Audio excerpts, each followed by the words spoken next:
Hey, it's Ed here. A little different topic, but you'll see it really relates because I'm going to touch on telehealth and the importance of telehealth in the future of our medicine. You see, we're not graduating enough doctors to even fill the positions that are opening up for the doctors that are retiring. And they're retiring earlier and earlier because of the paperwork, and most of them got into medicine because they wanted to help people. But they're spending 40 to 60% of their time just filling out forms and doing paperwork, and they're making less and less money. And with the Medicare expansion, that's going to be more prevalent than ever because an example, the average cost to go to the emergency room for you and I is about $1,200, and that's if they don't do any tests, or they just poke and prod and give you an Advil and send you home. But for a Medicare or Medicaid patient, the reimbursement to the hospital is about $300, so about 25%. So imagine that the doctors are making less money, they're doing more paperwork, seeing fewer patients, spending less quality time. The days of Dr. Welby, MD, are over. The doctor spends 4 or 5 minutes with you, and that's really all they can because it's become a factory. But this is how the world is changing. It's changing so quickly. With telehealth, we're going to have to reach more and more people electronically and gather data and use what they call deep medicine to do a lot of the mundane tasks that doctors do now, so it frees up their time. We're going to analyze test results.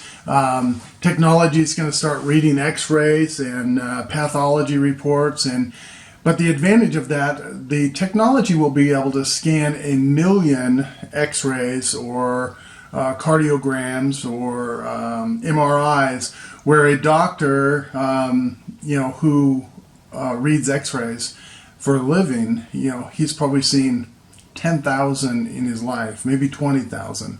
And he can't possibly compare all of those in his mind to what he's seeing. But with the use of AI and machine learning, we can do that.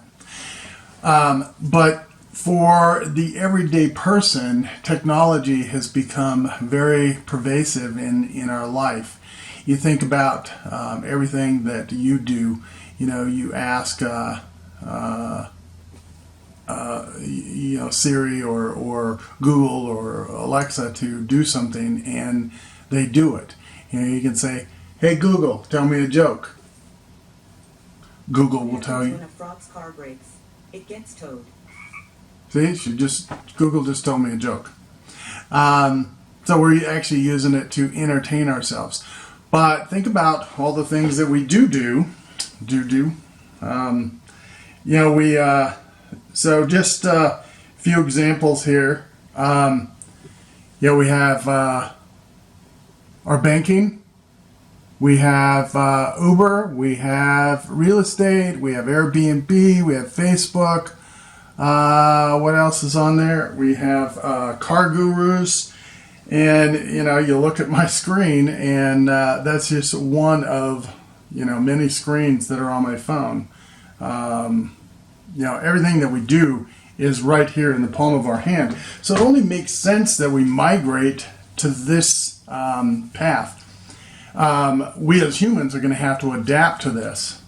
And think about the future as it relates to fast food, shopping. You can already use your app to shop. You just pull up to the curb and they bring it out, put it in your car, and you don't even have to go in the market and fight the crowds.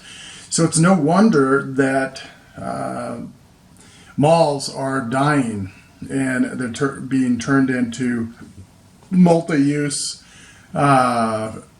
facilities where you may have office space on one end, you may have apartments and condos on another end, and then you have shopping and you have restaurants. So it's really an entertainment complex, or a living entertainment complex. And think about the future of home building.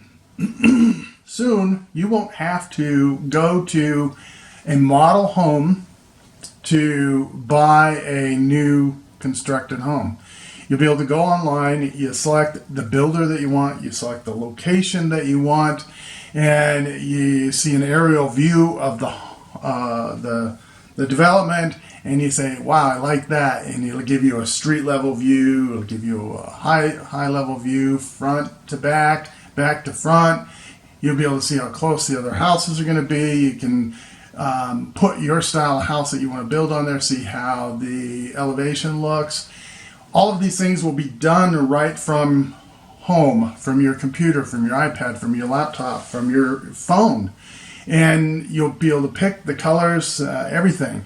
You will not need to set foot on the actual property or meet with anyone face to face. It's going to reduce costs dramatically. The second phase of that is those homes are no longer going to be built on site. They will be built in factories and then assembled on site. Because one of the limitations of home building right now is labor. Not only just the cost of the labor, but the availability of labor.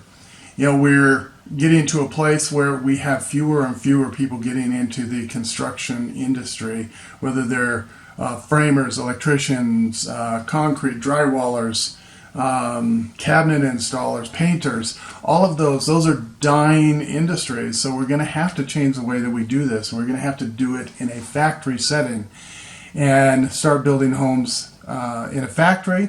This will be able to automate it. You know, your plans that you created at home will be uploaded. You know, automation will take over and it will build that house, and there will be people monitoring the computer systems and building your house. And it will be loaded on a truck, delivered. A crew will come and assemble it. You know, we already have modular homes that exist already right here in North Idaho. There's Stratton Homes that they'll build high quality modular buildings and homes.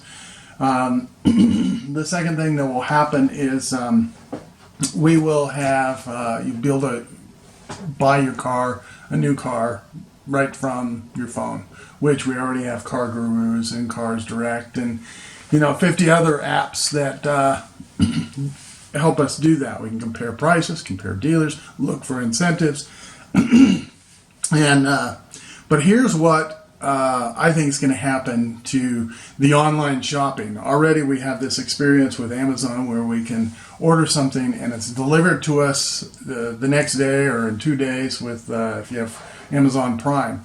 But what's going to happen is you're going to be able to upload a picture, a full body picture, and it will create a 3D rendering, a model, a mannequin of you, body shape to body type, height, everything.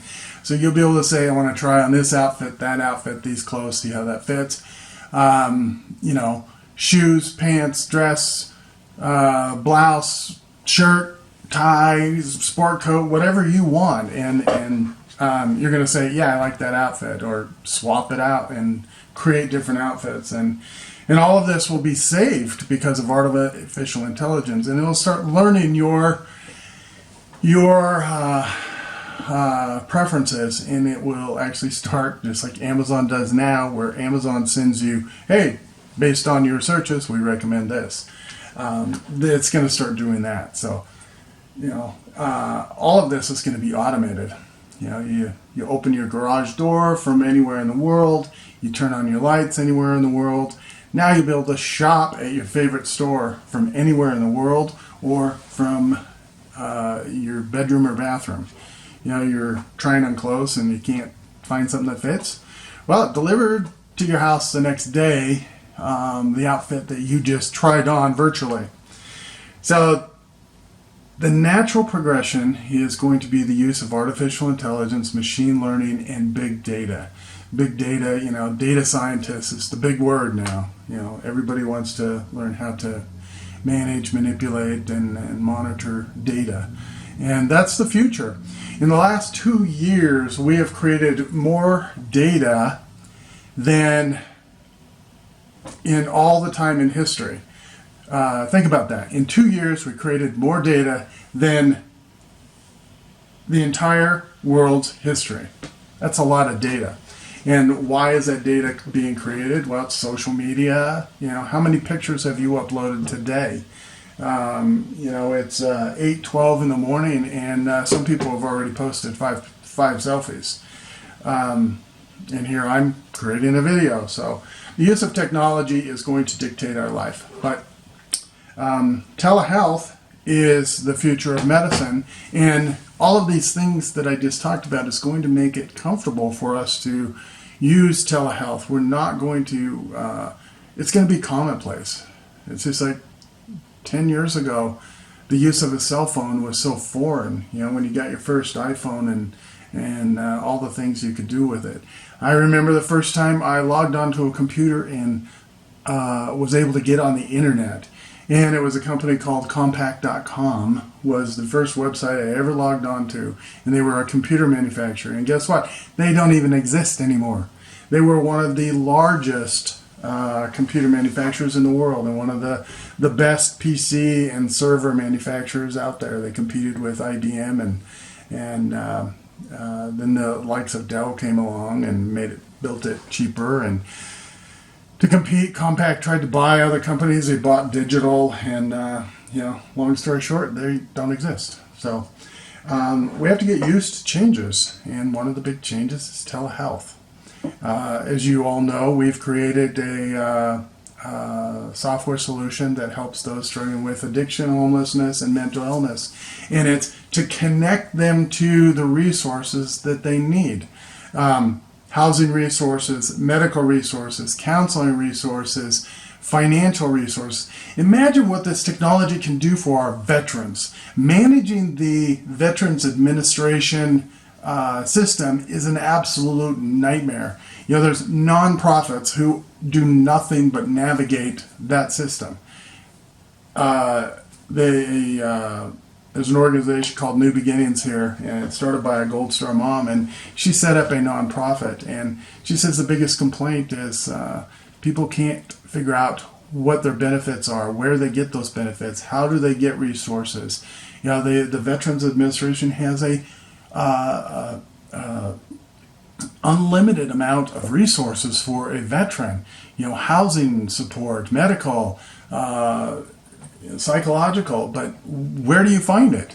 I met with a state senator, Kathy McMorris Rogers, and the government changed the way that they provide services to veterans.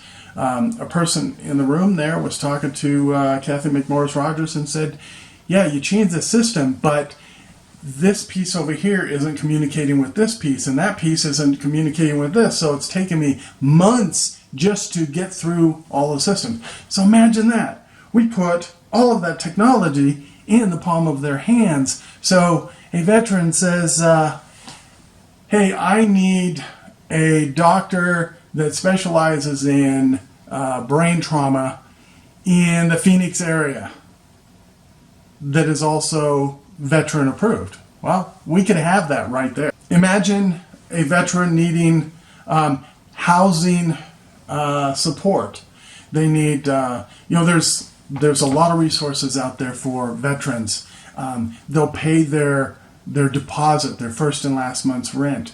So to get them in housing and get them off the streets. But most veterans don't know this exists. They don't know where to find this resource. And until you run into someone that can guide you through it, you're going to be lost. And that's what's happening with our veterans is they're lost. They're lost in a sea of government red tape. We don't need red tape. We don't need the approval process that we have. You go to a hospital and imagine if you go to a veterans hospital and get treatment and you need follow-up treatment and you can't get it because they don't have a specialist in your area to handle that. This actually happened to my dad 40 years ago. Because of his service injury, he had a head injury, and he developed epilepsy. And so he was at the VA hospital for a couple of years, most of the time for a couple of years. They're trying to get him stabilized, and he was having grand mal seizure and petit mal seizures. And for a 10-year-old, 12-year-old kid, that's horrifying to see. But I can't imagine how horrifying and scary it is to experience it. So he was at the VA hospital and he was getting sicker and sicker and sicker. And finally, they were afraid he was just going to die. So they life-flighted him to University of Washington in Seattle. And when they looked at the combination of medicine that he was on, that combination was toxic. So the medication that they had prescribed were not compatible, and they were creating a toxic cocktail in his body, and it almost killed him. So technology, that's what we need. We need technology to manage that. Imagine if you just, all your records were right here. And now, technology could tell you if your medications were toxic or not. Right now, the pharmacy is supposed to do that, but the doctor prescribes something and you use multiple pharmacies, and pharmacies don't talk to each other. Now, what's happening with those medications? And doctors don't always know. I mean, there's millions of medications out there. They don't know which medicines are toxic when used in combination. So we can use technology, and it's called deep medicine, technology that fits right in the palm of your hand, and or on an iPad, computer. We can just leverage what we have already and save lives and really change the way that medicine is functioning. And we can make it for the better. Initially, it's going to be pretty frustrating, especially for the older crowd, because they're going to hate to have to use technology. But as our kids grow older, it's natural. They don't know anything different. So that's what we need to shift to. That's what we're going to have to shift to if we're going to provide the adequate medical treatment for the population that we have without doubling the number of treatment providers. We have to leverage technology. We have to do what we do with what we have, and what we have is great. We have technology. So you can thank Google, you can thank Alexa, you can thank Facebook, because all the money that's been poured into them has given us these tools. So there is a good side to all of this social media and technology and Siri and everything that's out there. So it's created a lot of technologists that know a lot. It's given us tools that we may not have advanced, and that's free market creating that. These are that's the great part, is free market created tools that now we're going to be able to leverage to save lives, change lives, and provide a better quality of life. Thanks, and have a great day.